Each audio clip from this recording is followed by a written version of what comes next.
দর্শক আসসালামু আলাইকুম। আমি শহীদুল ইসলাম সজল আমার ক্রিকটক চ্যানেলের পক্ষ থেকে সবাইকে স্বাগত জানাচ্ছি। যে যেখান থেকে আমার এই ভিডিওটা দেখতেছেন সবাইকে আন্তরিক শুভেচ্ছা এবং অভিনন্দন। বিপিএলের এই যে ২০২৫ সালের যে বিপিএলটা চলতেছে, ঢাকার খেলাটা মানে প্রথম পর্বের ঢাকার খেলা শেষ। এখন কিন্তু অলরেডি সিলেটে খেলা চলতেছে। তো সিলেটের খেলা প্রথম ম্যাচে প্রতিদ্বন্দ্বিতা করেছে হচ্ছে সিলেট স্ট্রাইকার্স বনাম রংপুর রাইডার্স।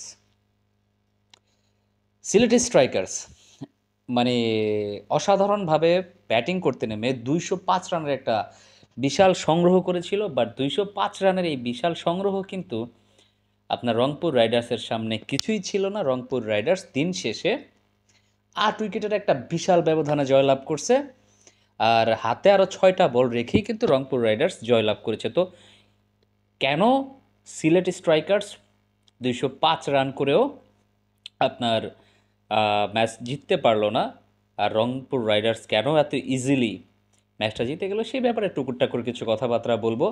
যারা আমার এই চ্যানেলটাতে নতুন আছেন দর্শক, দয়া করে চ্যানেলটা সাবস্ক্রাইব করে যাবেন, যাতে করে আপনাদের সাথে সবসময় কানেক্টেড থাকতে পারি। তো ২০৫ রান সিলেট স্ট্রাইকার্সের সংগ্রহ ছিল। সিলেট স্ট্রাইকার্সের পক্ষে ভালো ব্যাটিং, আসলে বলতে সবাই যে ভালো ব্যাটিং করেছেন তা না, সবাই যে 150 স্ট্রাইক রেটে ব্যাটিং করেছেন, 200 স্ট্রাইক রেটে ব্যাটিং করেছেন ব্যাপারটা কিন্তু তাও না। ওপেনিংয়ে এসে রনি তালুকদার আপনার ভালোই খেলেছেন, 32 বলে 54 রানের একটা ইনিংস খেলেছেন। আর তারপরে বাংলাদেশি ব্যাটারদের মধ্যে জাকির হাসানও 50 করেছেন, বাট জাকির হাসানের 50টা আসলে তুলনামূলকভাবে রনি তালুকদারের চাইতে অনেকটা কম স্ট্রাইক রেটে ছিল। তারপরে আপনার অ্যারন জোন্স বেশ ভালো একটা ইনিংস খেলেছেন, অলমোস্ট 200 স্ট্রাইক রেটের কাছাকাছি। আর শেষের দিকে এসে 400 স্ট্রাইক রেটে ব্যাটিং করছেন হচ্ছেন জাকের আলী, 5 বলে আপনার 20 রান সংগ্রহ করছে। Now I have to say something that is Zaker Ali. Zaker আলীর তো লাস্ট আপনার ওয়েস্ট ইন্ডিজ সিরিজে যে ধরনের ফর্ম ছিল সেইখানটা বিবেচনা করলে জাকের আলী কি আসলে অনেক বেশি লেট করে নামতেছে সিলেটের পক্ষে? আমার কাছে মনে হয় যেন জাকের আলী অনেক লেট করে নামানো হচ্ছে জাকের আলীকে, যেহেতু ঘরোয়া বিপিএল বাংলাদেশের প্রিমিয়ার লিগ, সেই ক্ষেত্রে আমার কাছে মনে হয় জাকির আলী অনেককে আরও একটু উপরের দিকে নামানো দরকার। যেমন ধরেন যেখানটাতে পল স্টার্লিং ব্যাটিং করেছেন কিংবা অ্যারন জোন্স ব্যাটিং করেছেন, কিংবা আমার কাছে মনে হয় পল স্টার্লিং কিংবা অ্যারন জোন্সের জায়গাটাতে আপনার জাকের আলী অনেককে নামানো যাইতে পারতো সেইখানটাতে, কারণ জাকের আলী অনেক শেষের দিকে এসে যে স্ট্রাইক রেটে ব্যাটিংটা করছেন, দেখেন দর্শক, সিলেটি স্ট্রাইক রেট মানে স্ট্রাইকার্সের যারা দলের সাথে আছেন তারা যদি মনে করে থাকেন জাতীয় দলে জাকের আলী 6 নম্বর 7 নম্বরে নামেন, তো সেই ক্ষেত্রে বিপিএলেও জাকের আলীকে 6 নম্বর 7 নম্বরে নামাতে হবে। এটা ভাই ভুল কথা, এটা ভুল কথা। জাতীয় দলে আপনার জাকের আলী অনেক যখন 6 7 নম্বরে নামে, সেখানে আপনার বুঝতে হবে তার উপরে কারা কারা ব্যাটিং করতেছেন, তার উপরে টপ পারফর্মার আছেন যারা ওই জায়গাটাতে জাকের আলী অনেক জায়গা পান না বিধায় ব্যাট করতে পারেন না। বাট বিপিএলও তো আপনার কাছে সেই বাধ্যবাধকতা নাই, আপনি চাইলে জাকের আলী অনেককে দিয়ে ওপেনিংও করাতে পারেন, ওয়ান ডাউনে নামাইতে পারেন, সেকেন্ড ডাউনে নামাইতে পারেন। তো জাকির আলী অনেককে আপনি কেন 6 7 নম্বরে নামান, দ্যাট ইজ দ্য পয়েন্ট। আমার কাছে মনে হয় এখানটাতে সিলেট স্ট্রাইকার্সের ২০৫ রান যেখানে হয়েছে সেইখানটাতে চাইলে হয়তো বা সিলেট স্ট্রাইকার্স ২২-২৫ রানের একটা সংগ্রহ পাইতে পারতো। তো ওইখানে আমার কাছে মনে হয় সিলেট স্ট্রাইকার্স 10 কি 15টা রান কম কালেক্ট করতে পারছে, এখানে গেল একটা বিষয়। আর দর্শক আপনি যদি রংপুর রাইডার্সের ব্যাটিংটা দেখে থাকেন, প্রথমে খেলার প্রথমে শুরুতেই তানজিম হাসান সাকিব কিন্তু আপনার আজিজুল হাকিম তামিমকে উঠায় নিয়েছেন, অনূর্ধ্ব 19 দলের ক্যাপ্টেন যারা কিছুদিন আগে এশিয়া কাপ জিতেছে, সেই দলের ক্যাপ্টেন আজিজুল হাকিম তামিম। তো তার উইকেটটা কিন্তু তানজিম হাসান সাকিব নিয়ে নিছে। এখন আপনারা যদি একটা জিনিস ফলো করে থাকেন, আপনার এই যে সিলেটি স্ট্রাইকার্সের বোলার কারা ছিলেন যারা আসলে উইকেট টেকিং ডেলিভারিটা দিবেন, আপনি ইয়েতে যান, একমাত্র তানজিম হাসান সাকিব ব্যতীত। তানজিম হাসান সাকিব 4 ওভার বল করছেন, 23 রান দিয়েছেন, 2টা উইকেট পড়ছিল রংপুর রাইডার্সের, সেই 2টা উইকেটই কিন্তু আপনার তানজিম হাসান সাকিব নিছে। আর কিন্তু কোনো কোয়ালিটিফুল বোলার তাদের বোলিং লাইন আপে ছিল না।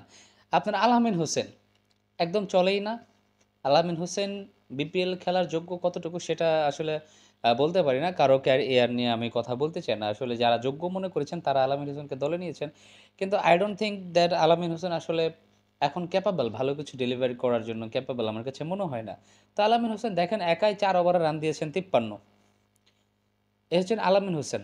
তারপরে হচ্ছেন আপনার সিলেট স্ট্রাইকার্সের আরেকজন বলার নিহাদুজ্জামান। তিনি আপনার ৪ ওভার বল করে দিয়েছেন আপনার ৪৪ রান। আপনার সিলেট স্ট্রাইকার্সের ক্যাপ্টেন আরিফুল ইসলাম ৩ ওভার বল করে রান দিয়েছেন ৫১ রান। তো এই যে ৩ জন পার্টিকুলার বোলারের কথা বললাম, ৩ জন পার্টিকুলার বোলার আপনার ১১ ওভার বল করে তারা ৩ জনই 150 প্লাস রান গিভ আপ করছে আপনার রংপুর রাইডার্সকে।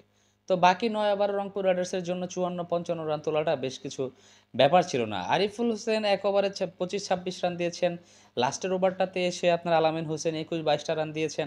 তো এই যে বোলারদের যে ক্যারিশম্যাটিক বোলিং লাইন আপ যে সিলেট স্ট্রাইকার্স যদি এইখানটাতে ২১৫-২০ রান ২৫ রানও করতো, আমার কাছে মনে হয় না যেন সেটা রংপুর রাইডার্সের জন্য তেমন কোনো একটা সমস্যা হতে পারতো। কারণ যে বোলিং লাইন আপ ভালো না, আপনি রান যতই করেন না কেন, আপনার যদি দলে কোয়ালিটি বোলার না থাকে, তারা কিন্তু আসলে ম্যাচে আপনাকে উইন করাতে পারবে না। আপনি তানজিম হাসান সাকিবকে দেখেন, একমাত্র কোয়ালিটি বোলার ছিল, একমাত্র ভালো বোলার ছিল সেই তানজিম হাসান সাকিব, কিন্তু একাই ৪ ওভার বল করছেন, তার বলে কেউ রানও নিতে পারে নাই, তিনি কিন্তু ২টা উইকেট নিয়ে নিয়েছেন। তো এরকম আপনাকে সাপোর্ট দেওয়ার মতো ভাই বোলার থাকতে হবে। যদি সেটা না থাকে আপনার টিমে, তাহলে আপনি আসলে কোনো ম্যাচই উইন করতে পারবেন না। সেটা আপনার জন্য অনেক বেশি একটা দুষ্কর হয়ে যাবে।